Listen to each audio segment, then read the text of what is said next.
Here we are. It is time to ban away champions and then pick them immediately afterwards. Yes. Kalista going to be hitting the deck here as the Vi is going to be taken away from Gideon. And I think this is a really great, like you brought it up before, Gideon having a bit of a fall off. And I think that the meta has been changing, but I think it's changing towards Gideon rather than away from him. His tank play was what really impressed us earlier in the season, and more tanks are starting to crop up in the jungle, especially with a lot of these bans that are coming through. Talia and the Kalista both taken away here as the Azir is banned by T1. Calyx has been gravitating towards the Pigeon quite a lot, and with the Talia ban, it is something that they do not want to give away. What will be the prio pick here? As mentioned, T1 is heavily prioritized the Victor for Faker, so maybe Nongshim want to try and pick that away, but no, just going to ban it, as there we do see champion taken off the board. Faker really struggling against, I think, both Zaka and Chovy when it comes to his laning impact. Against Calyx, the best moments we've seen from him were in the team fight, so I do think there's a lot more leeway in what you pick in lane. It's not, we're not talking about Calyx as this super dominant laner. It's really more about the mid-game plays and the skirmishes. Xin Zhao is one that, to me, makes perfect sense. Yeah, it's like Rumble, Xin Zhao. I wrote the Rumble in already. Yeah. I think it makes sense. Rumble is still insanely strong. I do think that we have some tools that have looked pretty decent against him, but it really doesn't matter, even if you do well against him in lane, because the impact of the equalizers is always going to remain quite large now. This has become a more and more popular answer into the Rumble. You're just kind of going to ignore the early damage, and once you finish Koenig, you're really not in any issue or any trouble. As and we it's are, Doran. Yeah, we are finally seeing. Because remember, yeah, for sure, this is like a complete no-brainer, right? For Nongshim, this is literally, I'd argue, one of the strongest top sides that you can get. Double melee with Sejuani. You get the Rumble, you get the Yone combo as well, which is insane. So, no-brainer for Nongshim. But I really want to hone in on this Pantheon, because for a good amount of time after this patch dropped, where Xin Zhao was nerfed. Okay. Well, I was about to say we're gonna see how the Pantheon can do. I love the Akali. I love the confidence. I don't think so far this is that crazy of an Akali angle. I think Ornn does really like to play with carries that can provide a lot of consistent damage, right? Where you really look for the team fights as opposed to more side lane and impact and backline dive. And I think playing Akali when there is a lot of CC on the enemy team and there is a lot of AoE damage is always a little scary. Now, the 2v2 is obviously quite strong. We have a lot of mobility and a lot of power to execute targets at a moment's notice. But as a three-man unit, Ornn, Pantheon, Akali does not sound nearly as enticing. It doesn't feel very cohesive. That is very true. Well, it's also, again, compared to what is on the opposite end. Yeah. No. You've got like the perfect best friends club staring down a bunch of people that have never met before is basically how I'm seeing it right now. Nautilus going to be taken away alongside the Elise. Some pretty obvious Lehens bans there, as the Nico is going to be taken away. Renata and Nico, both of them removed from Keria here. As I think it's such a shame that Oner locked in the Pantheon so early, because Gideon loves playing tanks, right? He loves Poppy, he loves Sejuani. Trundle would have been so good. And now, there's even a possible support Trundle angle. Could you imagine that? Subjugating the Ornn as he comes in? Oh, baby. Kind of love that. I'd be so keen. I don't know whether it'd happen. Lehens would. He might. If he doesn't just Shen instead. We'll see. There's plenty of weird stuff that he could go towards. Or and just this would be weird. Cyracon. Yeah. Or he could play Zeri because it's due, and he loves playing. Oh my god, Zeri. Zeri Lulu into Alistair? Well, that'd be pretty clean. Few considerations here. So the Zeri Lulu, I think, lane-wise, is a lot stronger, right? You really get to bully, really, regardless of what Guma ends up locking in. The benefit of this is that the Xayah will have a lot more agency into the Akali, and you are also able to deal with the Ornn a little bit better, which I do think is nice. And Zyrokan is obviously still a strong combo. This Keria, or Guma, I want to say it's probably going to be the Jhin with the type of setup that they have here. And looking at these two compositions, I think that it is extremely one-sided. Yeah, well, when it comes to power, when it comes to cohesiveness, you go to Nongshim, right? Like the top side is insane. You have great engage, you have good game, the World Championship, and I believe he won that one. In fact, he's won a few of them since losing to Kingen. And I think that, you know, after the double revenge worlds has been owned, I think he's going to be able to do it again here. Let's jump into the Rift, game number 1.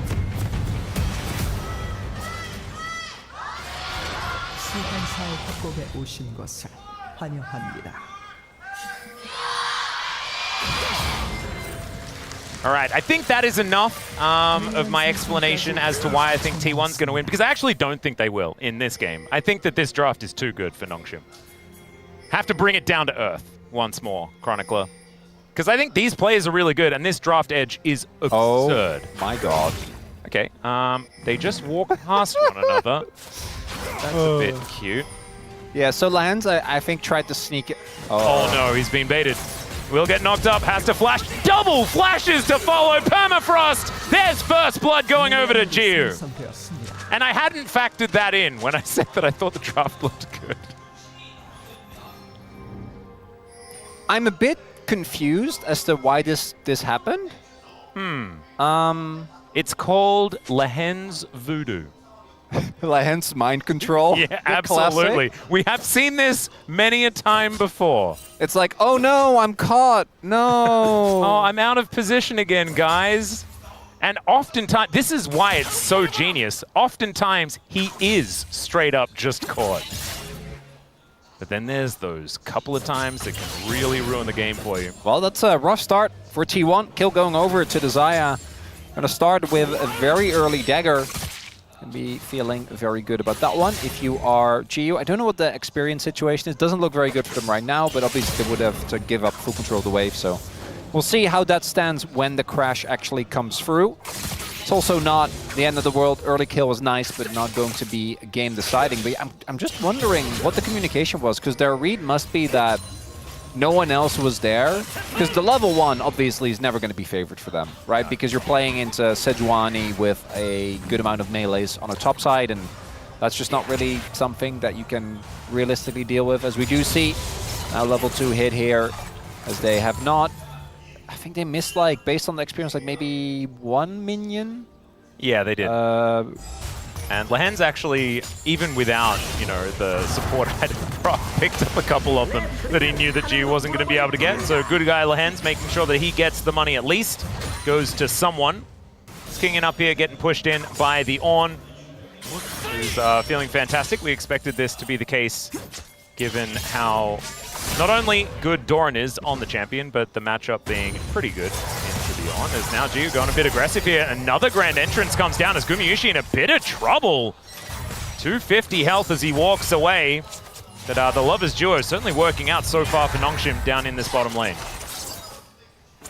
So hard to try and lane when the early stats can make such a big difference, right? Just having that extra attack speed available, being able to put those feathers down just a little bit faster. Definitely powerful as Indigo again. Yeah, here's another one. Bladecaller is going to root Keria for a few moments, but Gio is lit on fire, doesn't want to go too aggressive. And they do get double summoners out of the bottom lane in exchange for 2 on the side of T1 as well. Early fights really can go either way, particularly pre-6. I do think that Nongshim have the advantage once Faker's ultimate becomes available. Akali gains a ton of playmaking potential. This look like with the topside prio that was there for Doran, as well as the bot side prio that is double scuttle here for Oner on the Pantheon. As we take a look, I think that of these, really the one you're looking at are going to be Lucid and Oner. Outside of that, yeah, a lot of those players have obviously been struggling, even outside of their champions. Yep, and oftentimes it wasn't necessarily the Pantheon's fault, although there have been some grand starfalls that have gone in odd directions. You know, some interesting execution of those particular ultimates. Yeah, the timing on those can really throw you off. You can like, okay, I'm reading this fight. Like it I know what's good happening here, and then you give it a few seconds, and then it doesn't. Yeah, but you've pressed the button, and you basically within a second are like, oh no. Yeah. Yeah, no, it's one of those things where even looking a few seconds into the future is hard. Yeah. It's like, you're talking about like, what, like 4 seconds? And also you have to make the play extraordinarily quickly to capitalize as effectively as possible. Of course. But it's just, even those couple of seconds in League situations can change completely depending on cooldowns, depending on damage that gets done. We have the lane swaps come through early on here for a possible grub setup. Do continue to see the prio from Guma and Keria. And we don't really expect this early kill to change the lane, and I think Guma and Keria have been doing a really good job of making sure that that gold lead kind of shrinks again. Yep. Oh, here's the on-horn. Everyone's flashing in, and Oner just going to put a stick into the little yodel. Takes down the Rumble here. I would have said first blood, but it wasn't. That one had happened already. Still, first real kill after the laning phase started. As in goes Lehens, and out goes Lehens. Big win. That is Doran getting further ahead. He's now a level up on Kingen, by the way. Like, that was a really... And this entire wave is, I think, going to be missed. This was a really big gank, because it further accelerates Oner, and Oner, we have established, needs to be in a good spot for, I think, T1 to do well. Kind of goes both ways. If he's playing poorly, I think T1 suffers disproportionately, and, you know, being a jungler on a team that isn't having the best of form also kind of ties into that. But if he does accelerate, generally, he looks very, very good. The lane pressure comes through now, and it's Doran doing a lot of the heavy lifting there, right? When you look at the health bar of Kingen going into that play, he was basically just served up to this Pantheon on a silver platter. Yeah, Kingen really not having a great time so far in this game. This is a champion that he has found a lot of success on, and we'll just have to see whether some of these team fights can turn things around for the Rumble, because as the game goes on, the On just gets better and better. You know, being able to give like 5,000 gold worth of stats to your team sounds pretty good. Having the best non-committal hard engage in the game. Doesn't sound too bad. It's not bad. It's nice. It's good stuff. Well, Nongshim, this is not the power spike yet, right? They want to hit that mid-game. They want to be able to get these skirmishes started around the Sejuani and around this Yone, who is also not having the greatest time. Like, Faker's laning on this Akali has been fantastic so far. You can see 250 gold is going to be his advantage at this point in time. He's got his Hex Tech cookie completed, and things looking pretty bright for T1 so far, but it's also only a 400 gold lead team-wide, so it's not really meaning too much.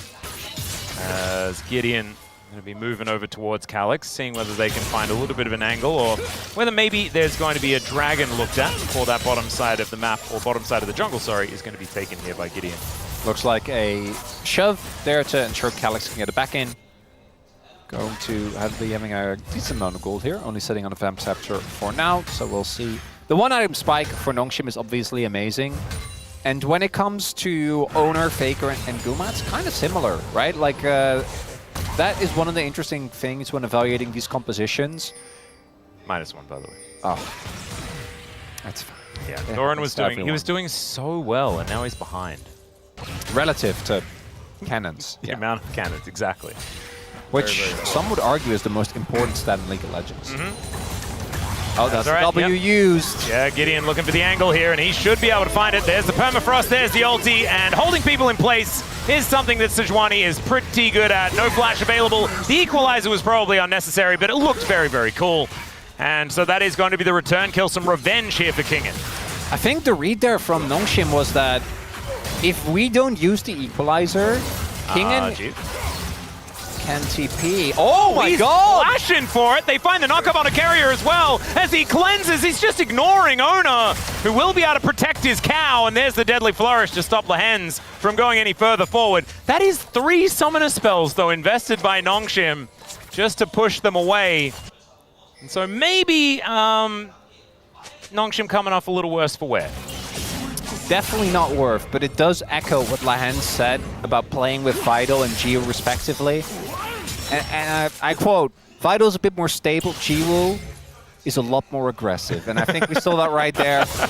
You know, he's got the dog in him, he's looking for the play. Was this a good play? No, because as mentioned, Alistair flashed, which he doesn't really care about too much. Whereas there were, particularly the Xayah Flash, I think, is the biggest deal, right? Like, Xayah Flash is a really important summoner on any AD carry, but particularly on her, because even with her ult, you can buy safety, but you can't buy space. So not being able to displace yourself is definitely a big sacrifice. to be made. But yeah, so going back to that bot side play. Oner can't. Oh, he can flash, so because he didn't have to use it last time. As over the wall goes Calyx. I'm not sure about this one because he's now getting closed in on. There's the Ram, but he flashes away. Now Faker looking for an angle onto Gideon, who has to flash. As there's the Grand Starfall, everyone piling in as we have zoomed out so far. I didn't even know this was possible. It's absolutely insane. Down goes the jungler. Calyx now in trouble, but he's able to dash his way out. And it is just one kill, but man, that zoom was amazing. Truly, technology in League of Legends. That was the greatest zoom of all time. Never ever heard you say stuff like that. It was really. It was a really long zoom. It was like we had two full. So I was mostly looking to the top part of the zoom, which was unfortunately for Calyx, as you highlighted, not the cleanest play. Ended up going down, or not going down, but ended up dragging his jungler, and then Guma was able to get the kill. What I really want to highlight on there is one of the biggest advantages T1 have had, and this goes back to ever since the core of this team has come together, is their willingness and ability to go for these mid-game skirmishes and play them out really nicely. So Calyx missing every button was a bit of a problem. Yeah, it doesn't help. Maybe they thought there was a timer on the flash that Oner didn't have it available. I don't know. And then here we have Gideon, unfortunately, yeah, never gonna get out of that. Like, does a decent job of sidestepping, but there's just way too much damage. In the meantime, Nongshim get themselves the first dragon, so there's at least that. But right there we see the value of how much long range T1 have when it comes to catching people, right? Because Akali obviously needs to be in melee form, as does Oner. But you have on one give the Ornhorn being used, as there is an equalizer. Yeah, these harpoons are really connecting now for King, and actually some fancy footwork by the Rumble. So winning out on that particular trade, and has moved into a gold advantage. Calyx. Off the back end of that play is, Calyx is going to try and unbind the soul as best he can. Great knock-up as the ulti comes through as well. Calyx actually managing to do pretty well in the fight, but still, Faker with the perfect execution is going to be able to take him down, and Gideon not able to offer enough support. So the woes for this mid laner continue. The side laning of T1 is a little bit better. It's the Bash Bros, Oner, and Keria running around the map, is blowing people up. Yeah. Now we're in a situation where Faker has a extremely substantial side lane lead. Gio, he's here in mid, pushing away, but even with Doran, you know, taking a bit of a beating there in the top lane, hasn't given up a single play thus far. Take another look here, so they know this is coming. Calyx is able to dodge the E, which keeps him alive for a little longer. But the ult from Gideon goes wide. He maybe can CC Oner. I think there's a world where the Yone actually lives, right? There is so much sustain in the kit. Not going to be the case. Also think the angle there was a little bit rough, right? Like if it was 2 seconds earlier, you could probably turn around that play. Not going to be the case though. And T1, the squad lead slowly extending. And yeah, as I was highlighting, even though a lot of the characters are melee, you do have a lot of effective range as Doran. Doran, I don't know. Okay, it's going to be a 2v2. They get the knock-up. Bouncy Castle here for Kingen, but the Equalizer was doing so much work. The flash comes down, and Calyx just picks up the kill, and somehow Kingen limps away.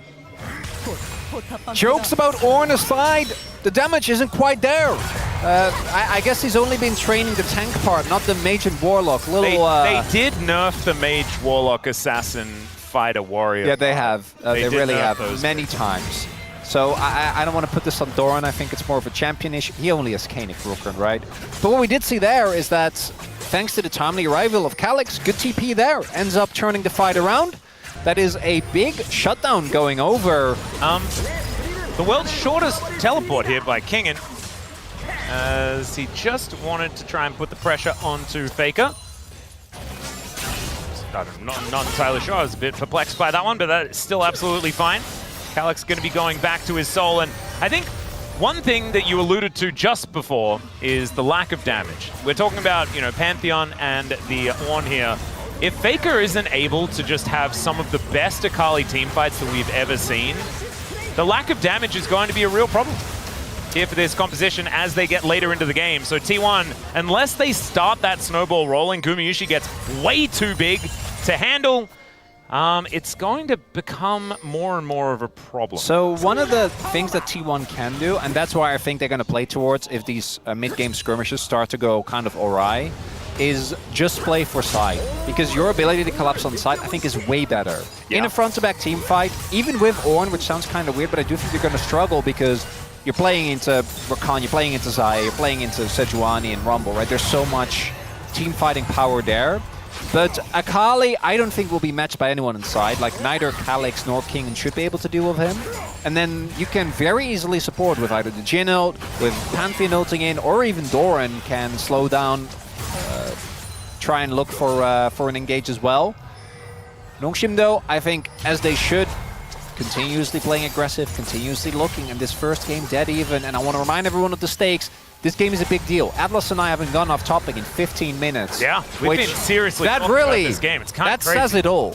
I can't remember. Is the zoom out still? That's still on topic. No, that's very actually that's more on topic than anything we've arguably ever said, because that was the coolest zoom ever. It was the coolest zoom ever. No one's ever spoken about a zoom like that ever before. It's fast. And Scouts is going to try and do some damage here to Doran. Gotta be careful. Now I'm like, okay, let's have a topic about observing, and then before you know it, we're talking about movies, Atlas. And I want to stay locked in. Yeah, we need to. Because it matters a lot. Even a single game win, again, can be the difference maker for Nongshim. Yep, means everything for Nongshim, ladies and gentlemen. And this DK, is the biggest part. And DK and KT. But like, as far as the teams that are in this game, certainly means a whole lot more for Nongshim as the equalizer goes down. Doesn't manage to get the cannon, I'm pretty sure. That was a bit sad. Finished off by the turret. T1 is kind of just playing for vibes. They are kind of playing, but the vibes are really important, because after this match, they head off to Road to MSI looking to win a best of 5 against maybe even this team. Could happen. And so picking up a victory here, going to be a big deal. Of course, starting off on the red side, a little bit rough here for T1. They have benefited a lot from the first pick ability. And Nongshim being able to utilize that one here. Oh, there's the collapse. That's a big old knock-up as Keria is coming in. They're looking for an angle, and they want to get both of them. There is the ulti to come out. The ult comes through as well from Calyx, who looks to unbind the soul, and he's just dead. Last hit by the Shuriken. That is deadly. And now the Rift Herald is just going to pop down for fun and not do a whole lot. Yeah, so Gideon tried to take the... He missed the bus. He tried to take the Rift Herald exit. Yeah. You know, just summon it. If he did it earlier, he actually would have He might have been able to get the mid turret. He would have... No, like, he could have left easily. Actually, in hindsight, I think he realized it too late. But because the moment the TP comes in, right, like, they're really far overextended. The fact that Gideon gets caught there on the Krugs is the biggest thing. I think T1 was just happy to only pick up Calyx. Instead, they got a 2-for-0 combo deal. Yeah, but it was actually a really good heads-up play to not go all in on just getting the kill onto Gideon. Yep. They're like, wait a second, nah, we get both. Because Keria, he could have opted into it, right? But instead, he's like, no, let's just wait. I'm going to go wrap around. We're going to kill both of these guys. Yeah, they were, I think, only expecting to get Calyx. And Calyx, I think, would have died anyway. Was going too aggressive for this turret. If Gideon goes for that earlier, he actually makes it, by the way. Like, he can get out. Yeah. But instead, the CC chain is obviously there. Nicely done by T1 not to let that Sejuani exit the premises. And instead, more kills going over, but the gold lead remains suspiciously close, as Ocean, for both of these teams, is so annoying to play into because there are a lot of beefy characters. I guess neither of them is playing poke, so at least that helps. I swear I've seen teams. I can think of at least 2 separate instances where DK picked a poke comp and then had to play into Ocean Soul and just I'm pretty sure it happened to T1 at some point as well. They're one of the other teams that really like those poke style comps. Whoa, there's a flash over the grand entrance. Headbutt is going to go towards Faker. There's now Jiu getting stunned up and has to go into that Featherstorm pretty early on. Permafrost goes down. Jiu's trying to kite as best he can. That's the perfect execution. Max range from Faker is going to lock down the kill. He does die, but Calyx is also now in trouble as he does have to snap back. That is still Gideon picking up the kill there as he is in fantastic position. And Lehens is just dancing around this fight like a ballerina. What? And the harpoon just one-shots the Jhin. Is Rumble a better AD carry than Jhin? What the heck was that, Kingin? As that's an ace for Nongshim. That's a 5-for-1! Okay. I saw the start of that fight. I saw Faker go in, massacre the AD carry, Okay. and then it was all Nongshim. I was ready to kind of criticize Jiu, as this is a classic T1 play. They go in on the river, see the AD carry. Jiu holds on to his ult and his sums for so long here, and at first it kind of looks like a mistake, but as it turns out, it ends up baiting Faker in. Faker goes extremely deep, ends up going down, and then how do they stay alive for so long? Look at this escape there's no from damage. Alex. It's right? only Guma. Yeah, because Faker blew, and again, not just Faker, but they blew so much, killing Jiu. And guess what? You killed Jiu. But unlike T1, there are 3 carries on this team. And Rumble is just cooking the entire... what? Well, they're cooking steak, I guess. That's what they're having today. As now Oner is also in a whole lot of trouble. Faker dancing around this fight, though. He's got that perfect execution. Great knock-up to come through from Doran. As now Gideon will get taken down. Faker able to get out this time as the curtains have been called. But it's curtains for Doran before too long. And now an equalizer going to block off both Oner and Faker, and otherwise not do anything at all. So Gideon does go down. 2-for-1 trade at the minute, as that shuriken backflip kind of gorgeous there for Faker, but he's not going to go too far in. Man, I've seen Lee Sins make that play. You know he wanted to. That finger was hovering. Atlas. Oh yeah. This game is turning very quickly into MAME. If Guma positioned his ult a little bit better there and hit his first shot, that could have been a full wipe for Nongshim. That was dangerously close to T1 fully turning it around. Not quite gonna happen. And I gotta say, the lane positioning at Calyx and his early laning phase were not the best, but the man is doing his job in these team fights. Oh yeah. He's certainly locking in now. You know what that is? Shaking the sillies out. That's Challenger's phase. It absolutely As is. Nongshim, they're pulling trade. Look, these ults are not available for T1, and without their ults, I don't know if they can contest this. Doran does have his. You can see Gumayusi still a long way away without his ultimate. Remember, he has 0 range from a deadly flourish. Let's see whether Oner can get in there and take this one down. The ultimate from Calyx says absolutely not as the ram comes in, and they take down Lahens. Jiu trying his very best to kite as Faker gets himself all the way back to his shroud and isn't going to be able to offer any more damage. And a Lahens for an Otacon. Nongshim would take that any day of the week. The only one who might disagree with there is Lahens, and I think even he is wise enough to know. He would have called it. He would have made the call, Cronny, you know that. Keria just gets blown up. Without his ultimate, Alistar really isn't that tanky. I want to look at how does T1 turn this around. I think it's Doran and Faker, like the damage and knock-up combo, plus Oner living, and then look at this ult from Guma. If he positions that a little bit different, and they're actually able to get another shot in, maybe they can at least trade for Lahens as well, as we take a look here. Calyx has just been on point. It starts with the perma, or the ultimate, the prison from Gideon, and then the follow-up is there. But right here, T1 really wants to try and extend this play with the Otacon debuff still there. But it's the recall, and straight into another fight, Atlas. Yes, this is what we'd be doing. Get out, get straight back in again, as Lahens is going to interrupt Faker. Jiu's going to take him down now, an equalizer on top of Gumayusi, and there is no one to defend him.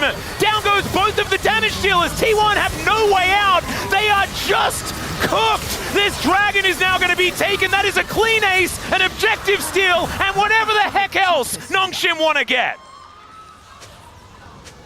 I thought the 1 for 5 was the best deal they were going to get.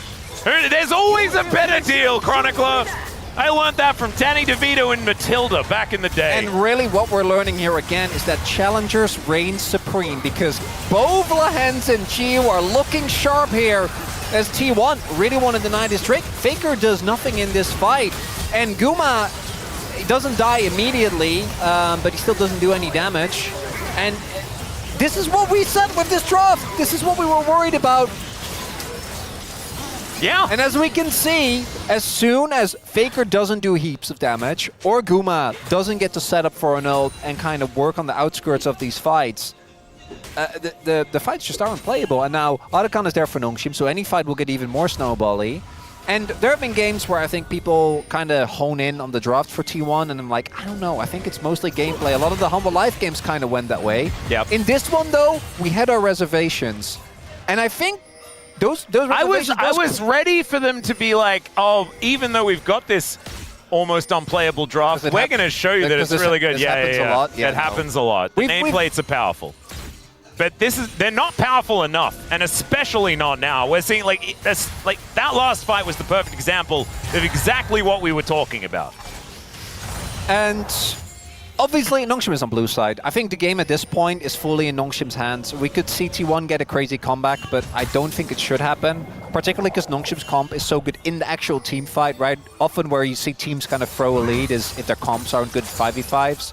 But if you're playing a side lane comp, which I think T1 really ideally want to play 1-4, you can't do that right now. Well, Lehens is going to knock up Keria, and Keria is going to have to ult, but the CC is still raining down. Thankfully, Aftershock is going to be there. So with the ultimate and Aftershock, Keria will be able to get out with at least a bit more than half of his health bar. Nongshim now, though, just full control. And Geo able to push up, and they will make it so dark on this top side of the map. Baron up and available. There's Brambleback going to be consumed by Gideon for the entire team as Lehens still looking for more and more angles. Doran tries his hand at face checking. And T1 need to do this because they need to try and get vision on this Baron because we mentioned Nongshim, they have damage. They destroy Baron. They've got a Rumble and a Zaya. So if they look at this... Yone! Yeah, and a Yone. This time around, though, they're going to look for the pick on towards this, he's real dead. King. And yeah, he's really dead. They're going to be able to take that one. Calyx over this wall, though, and we'll see whether T1 can get here in time. 1,000 gold. He doesn't flash in early enough, and the Baron is secured. There's a Glacial Prison as well, as Gideon just trying to get himself out of there. Nongshim wanting to protect the Barons, and Oner is in so much trouble. They dive on top of Faker. He's knocked up forever, and they still don't have damage, ladies and gentlemen. Gumayusi gonna have to be chased out of this one, and we'll see whether he's gonna survive. The permafrost is in range, and it in fact just last hits him. They will trade their walking barbecue for a Baron and then just kill them anyway. That's a fourth amazing deal for Nongshim. They just keep stringing these together. It's extraordinary. Lehens for Otacon, great deal. 1 for 5, wonderful. 5 for 0, I thought it didn't get better. Well, there's a dragon as well. Barbecue for Nash, that's a freebie. And the pick on Rumble is nice, but I want you to look at how much is invested here. This is free ultimates. And the flash from Doran as well, which looked kind of cool and stuff, but you didn't need to do it. Yeah, you really didn't. That wasn't necessary. And does it make a difference? I don't think so. Except that Ornald, right? Like if the Ornald's available here, maybe they can make a play, but instead, look at Faker's health bar. Oh, he was mid shuriken backflip. I think he started the animation and then was just CC denied, wasn't able to get in, unless it was his ultimate, which would have been even worse. As an Akali, like, trying to play the fights where the enemy team knows you're there, has more than enough CC, and is basically funneling you into a choke point. Because I understand why T1 is trying to fight there. They know the game is basically over, and you got to go for the Hail Mary fight after Nongshim just taken down Nash, but this first game is looking like the T1 draft not working out, but there is a good amount of power picks that I am worried that have already been taken away, right? Gumayusi's Jhin, I think, has been by far his best champion.